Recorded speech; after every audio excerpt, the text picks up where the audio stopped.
This is the Ielts listening test. You will hear a number of different recordings and you will have to answer questions on what you hear.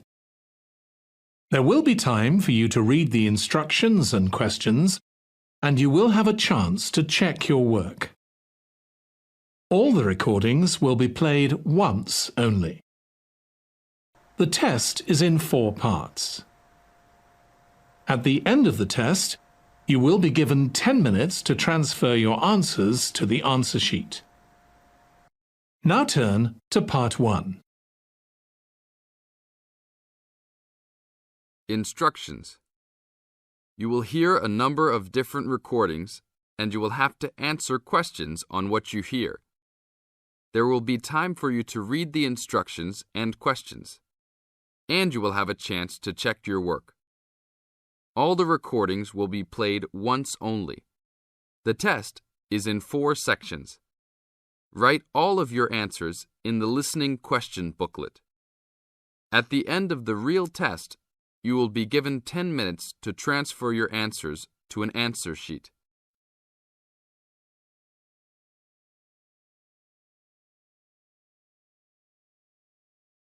You are going to hear a conversation which happened in a travel agency.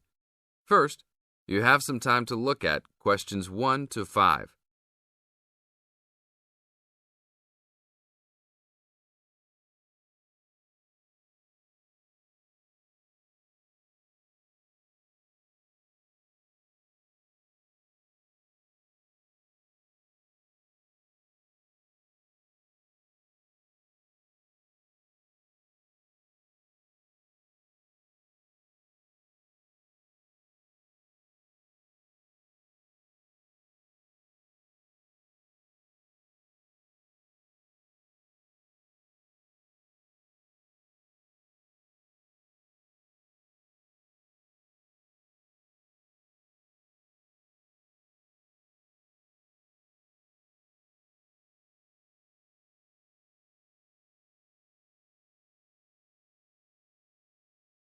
Now we will play the recording.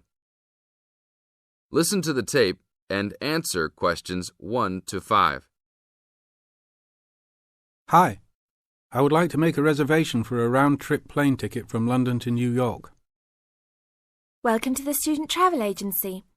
London to New York. Let me see if we have any student specials for that flight. Yes, we do in fact.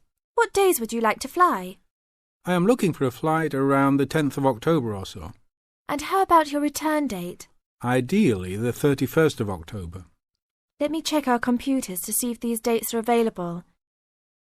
Are you looking for economy class or first class? Economy class will be just fine. We have an open flight on the 10th, but for your returning flight, the 31st of October is already fully booked. If you want to upgrade to first class, there are openings for the 31st. Just a few seats left, though. How much do I have to add for first class? First class will be around 20 to 25% more. Well, that is not worth it. I would rather just fly on another day. Do I have any other options? There are open seats back to London on the 1st of November. There are openings for first class that day too. No, I won't be able to do that because I have to work. Is there anything before the 31st? Maybe the 30th or 29th? Let me check. You can fly on the 29th, but not the 30th. The 29th is a little bit early. Is there any way I can be on a waiting list of some sort? Of course, but you should still confirm a return date just to be safe. OK. How about if I book a return date on the 29th and add my name to the waiting list for the 31st? Can I do that? Sure, I can do that for you. Do you also want to add your name on the waiting list for the 30th also? I would recommend this in the scenario that you do not get the flight for the 31st. That is a good idea. How much will the round trip cost? I will calculate your price for you. Your total will be £565, not including tax. Now look at questions 6 to 10.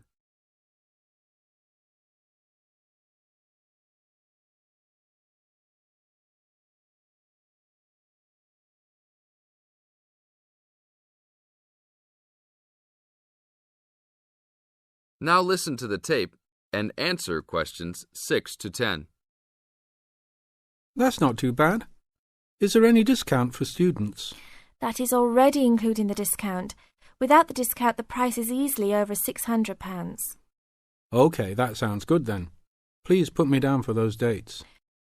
I will need your information. Name and student identification number, please. Kenneth Conley, student ID 92123020. Your phone number, please. 87052109. Please tell me your mailing address. 354 Westchester Drive, London. Thank you very much, sir. How would you like to pay for the ticket? I think I will pay in cash. Well, you don't need to pay right now, just when you come to pick up the tickets. You will need to pick up the tickets at least 2 weeks before departure. That is no problem. One quick question. What happens if for some reason I need to cancel my trip? The student discount tickets are unfortunately non-refundable. However, if your cancellation is before 24 hours of takeoff time, then you can reschedule your flight for another day. If the cancellation is within 24 hours, then you forfeit your ticket.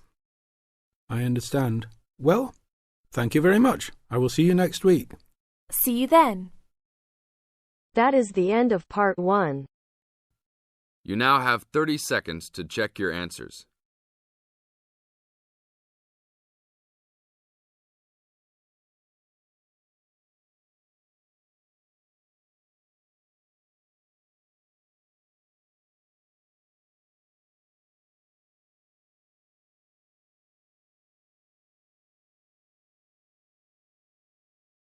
Now turns to part 2.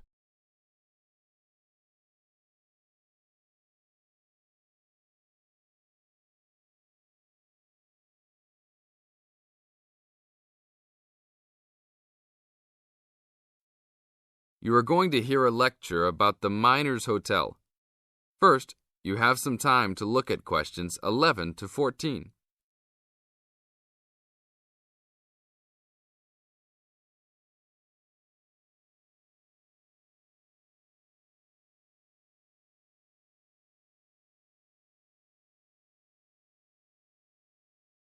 Now listen to the tape and answer questions 11 to 14.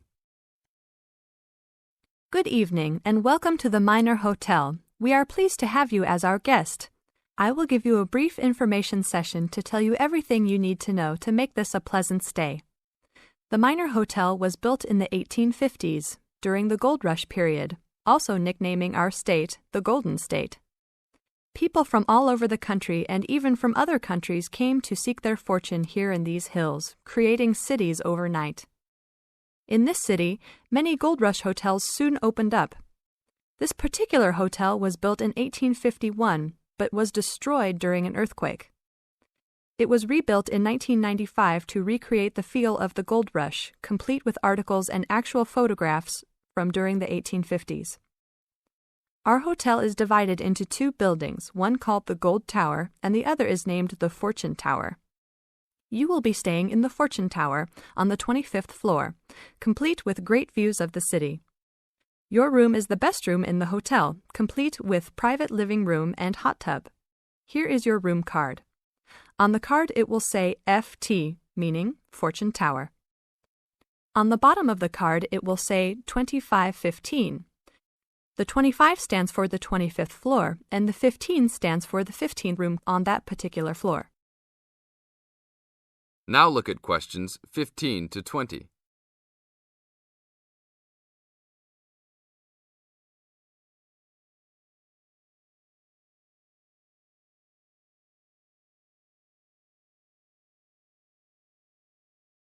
Now listen to the tape and answer questions 15 to 20. There are emergency exits in both towers of the hotel. They are located on the south side, opposite the elevators. Please use these in case of a fire or other emergency. We have some special events happening this week. Our Miners Diner is offering a special Miners Buffet dinner this Friday and Saturday for only $20 per person. This special includes all food, not including drinks and alcohol, and shows for the night. The buffet will be available from 5 to midnight. Because of the historical significance of our hotel, there are some special rules. The first rule is that there is no smoking allowed anywhere in the building, not even in your own room. This is not only to ensure the safety and health of our guests, but also the furniture and pictures can be easily damaged by smoke and other harsh treatment. Please remember that there are items of furniture over 100 years old here, so respect the rules by not smoking. Secondly, please do not take pictures using a flash of any of the drawings and paintings in the rooms or hallways, as they are old and fragile. We are doing our best to preserve a national treasure, so please help us in doing so. Lastly, you will only have one set of towels and bed sheets per 3 days. This is to conserve the water supply, as there are frequent droughts this high up in the hills. If there are any further questions, the staff of the hotel will be available to answer your questions. In the event that no one is able to answer your questions, I will also be available from 8 a.m. to 5 p.m. each day in the concierge. I hope you enjoy your stay here with us. Thank you very much. That is the end of part 2. You now have 30 seconds to check your answers.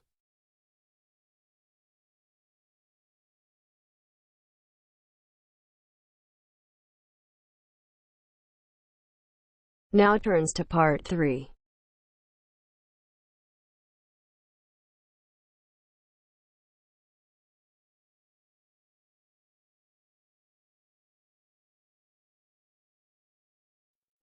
You will hear 2 engineering students, a woman in her 6th year called Linda and a man in his 5th year called Matthew, discussing the benefits of student work placements.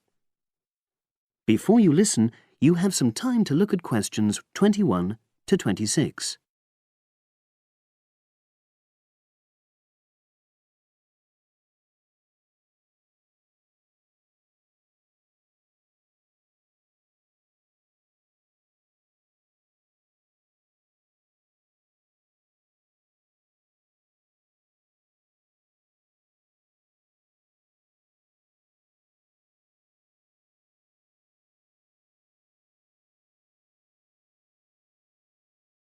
Now listen and answer questions 21 to 26. Hi, Linda. Can you spare a few minutes? Hello, Matthew. No problem. I just wanted to talk to you about temporary work placements. I've never really thought there was a good reason for doing one. I've got some savings, so I don't really need the money at the moment. But I've had an email from the university about a vacancy that looks quite interesting. You did a placement last year, didn't you? I did, yes. In my case, I wanted to find out if I was making the right career choice before I began applying for permanent jobs. I thought I wanted to work in car manufacturing, but I wasn't sure, so I applied to Toyota. What was the application process like? Lengthy. There were a lot of different parts to it. The dullest one was a psychometric test. You know, when you have to answer loads of questions about yourself. And you're trying to guess what's the best thing to say. Yes. Then there was an activity that we did in groups, which I found really fascinating. Engineers are renowned for being a bit unsociable, but I thought we made a great team. And we had an individual task too. We had to sort through various business documents and prioritize them. It was just like what you have to do as a student, really, just with different content. What exactly were you doing on the placement? I was helping to design some diagnostic software to identify any waste in the car assembly process. Do you mean waste of materials? No, time. Anything that can speed the process up helps to cut costs. How did the work placement compare to being a student? Was it hard work? Yes, it was. I'd had full-time work before. I've done various unskilled jobs during university holidays, and some of those involve long hours. So I thought I'd find it easy. I was wrong, though. I think when you're on placement, you're always trying to prove yourself. So you push yourself hard to succeed? Yes. But I got a lot of support from my employers. They were always helpful. And then, at the end of the placement, I was given formal feedback. Do you mean on your engineering ability? Well, no, I didn't really need that because we had team meetings every other day. And so I had the chance to discuss technical issues and ask about anything that wasn't clear. The evaluation was about general workplace things, like organizational ability, initiative, that sort of thing. I get the impression you think you benefited from the placement. Well, the best thing is that they've offered me a job for next year. Depending on my exam results, of course, but still. A permanent one? Yes.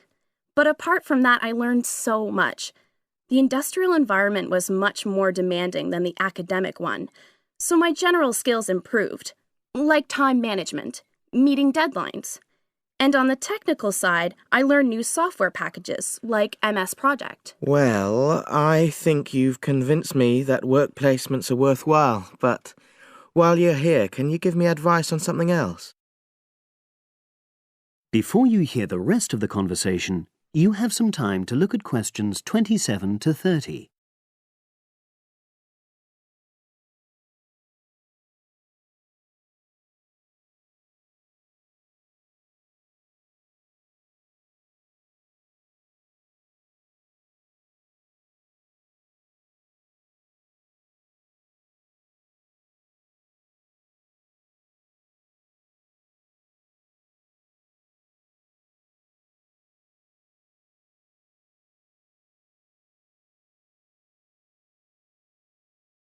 Now listen and answer questions 27 to 30. I'm about to make a start on the engineering materials module, and I've got a book list here. Can you have a quick look and tell me what you would recommend? That's if you can remember. Let's see. I do remember some of them. Yes, this one, The Science of Materials. I found the subject quite hard generally, but this book is very accessible, so it suited me. It doesn't cover everything, though. What about this one then, Materials Engineering? Oh, yes. I do remember that. But it's a bit out of date now, isn't it? Unless it's a new edition. I don't think so. But what I liked about it were the pictures. They really helped to understand the descriptions. It's useful just from that point of view. Let's see, what else? Oh, yes, that one there, Engineering Basics. I think out of all these, that's got the widest coverage. But I've looked at the contents page and it hardly mentions nanotechnology. Yes, you're right. The Evolution of Materials does, though. It's a recent publication, so it covers all the latest developments.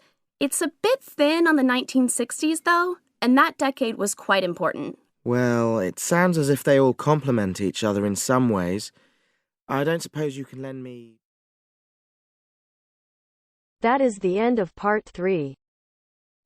You now have half a minute to check your answers.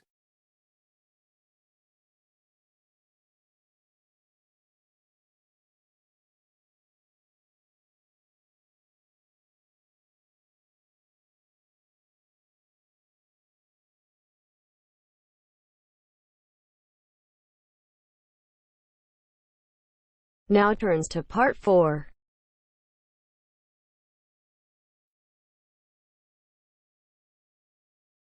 You'll hear an introduction about the tutorial courses of the physics school. First, you have some time to look at questions 31 to 40.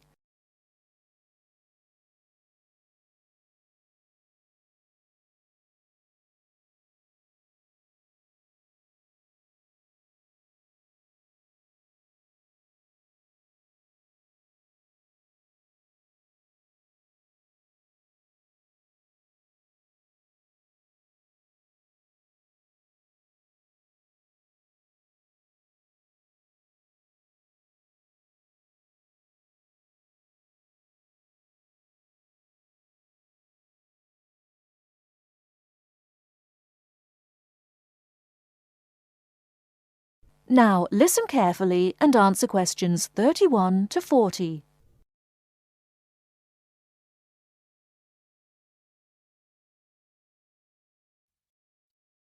Welcome to Orientation Week. This is the Physics School session, and we'll welcome Professor Smith, the head of the school, to introduce you to the tutorial system. Welcome, Professor Smith.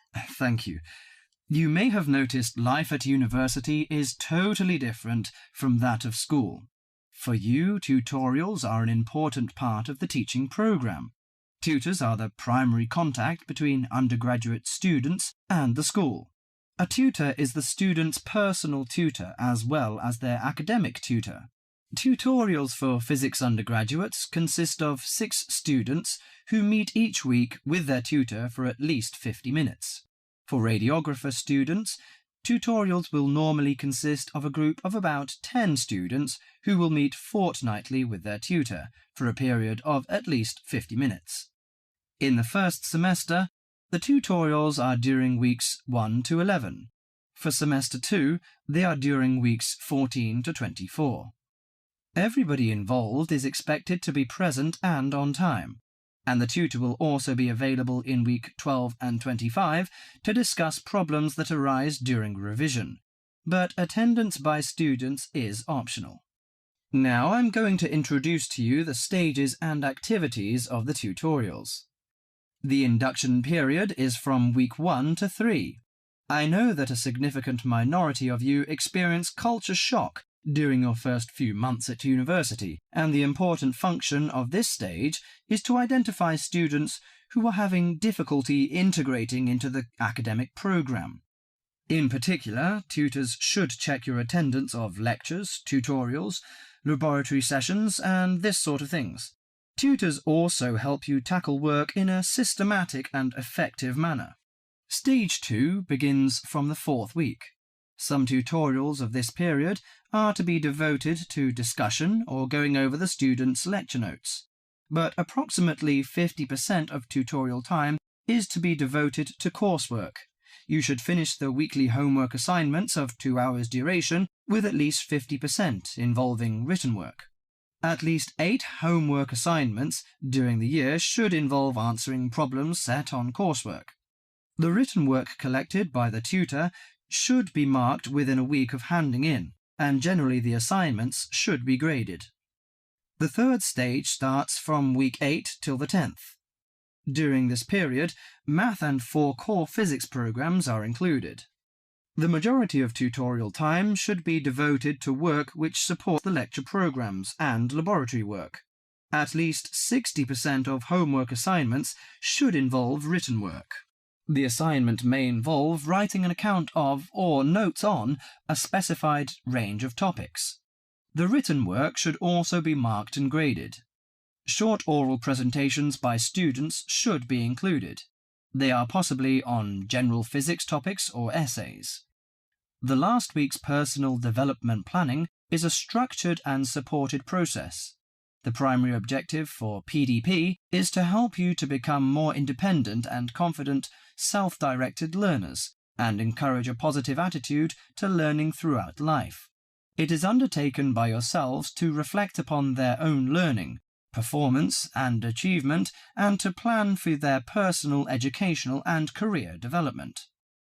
Finally, if without evidence of good reason you miss more than 2 sessions during a semester, or if the tutor is not satisfied with your progress, the matter must be immediately referred to the program director, who will normally issue formal warning, verbal and written. This will inform you that your place at university is under threat of withdrawal if no improvement is made. That is the end of part 4.